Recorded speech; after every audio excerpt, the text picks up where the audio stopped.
When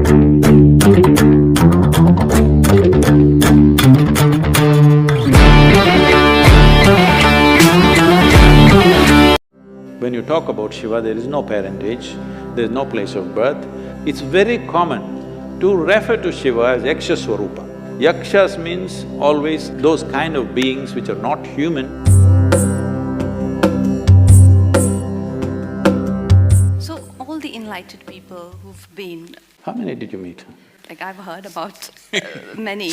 Like, say Krishna or Muhammad or Ram or Christ, Buddha, all the enlightened people who've been on this planet, there is some sort of mention of their birth or death. But when it comes to Shiva, like you say, and I've read that he was self-created, and I often ask you this question, that did he disappear into thin air, and apparently something like that happened. He couldn't even have biological children with any of the women he was married to. Also, he… At least you can't blame him for the population.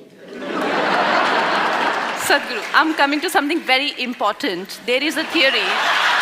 I thought population was very important too.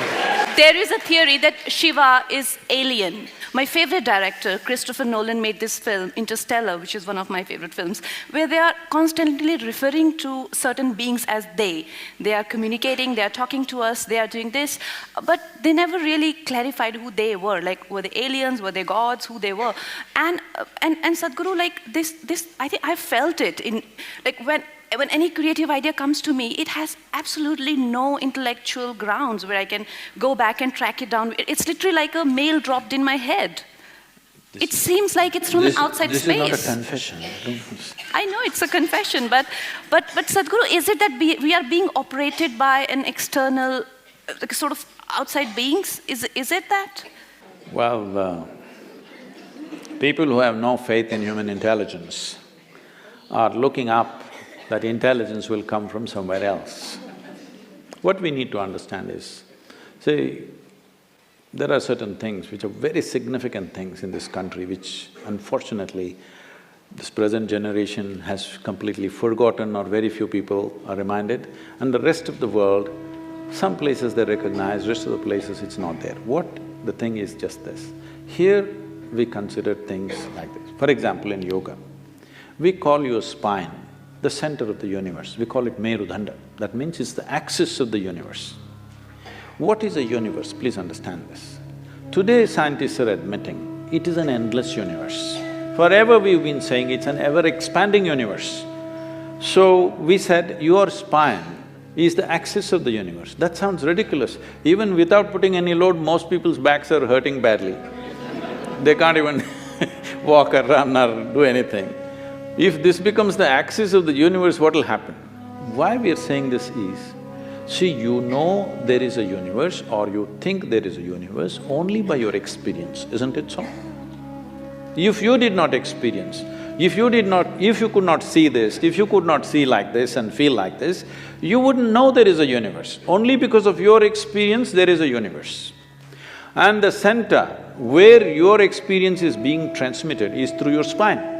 If you cut a few wires in your spine, you will have no experience even of the body, forget about the universe.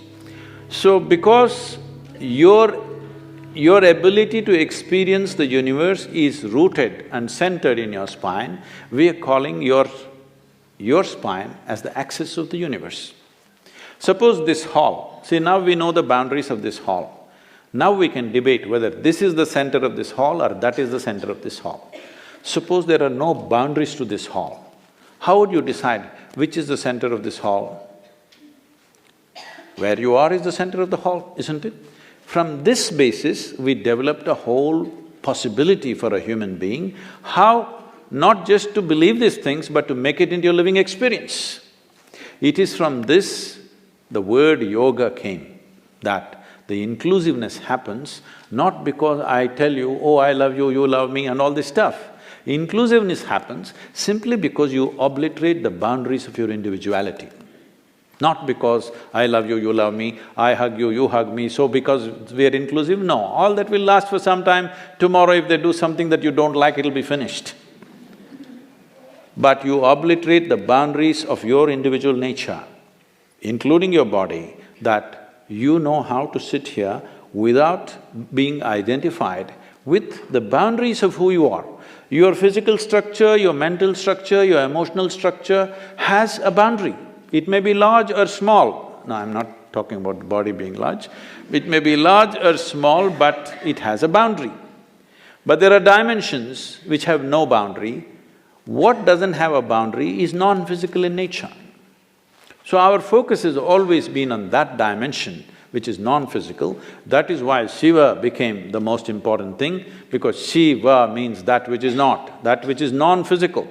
Now is he the yogi that we're talking about, is he a human being, did he come from somewhere else?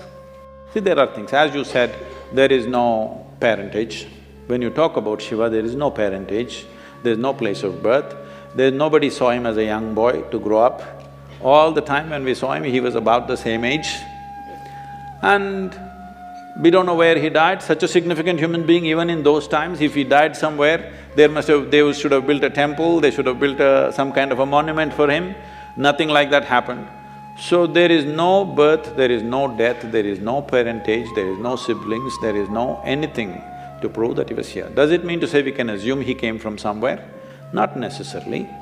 But in many of if you look at the lore, it's very common to refer to Shiva as Yaksha Swarupa. This means, Yakshas means always those kind of beings which are not human, but who supposed to have existed in the natural environment in this planet, in the forests and other things. Whatever we were referring to, some kind of beings or creatures or whatever you want to call them, who are not human in nature. So many times in the lore, you will see any number of songs and other things talking about Shiva as a Yaksha Swarupa. So there are many things which point, but there is no specific proof that he came from elsewhere.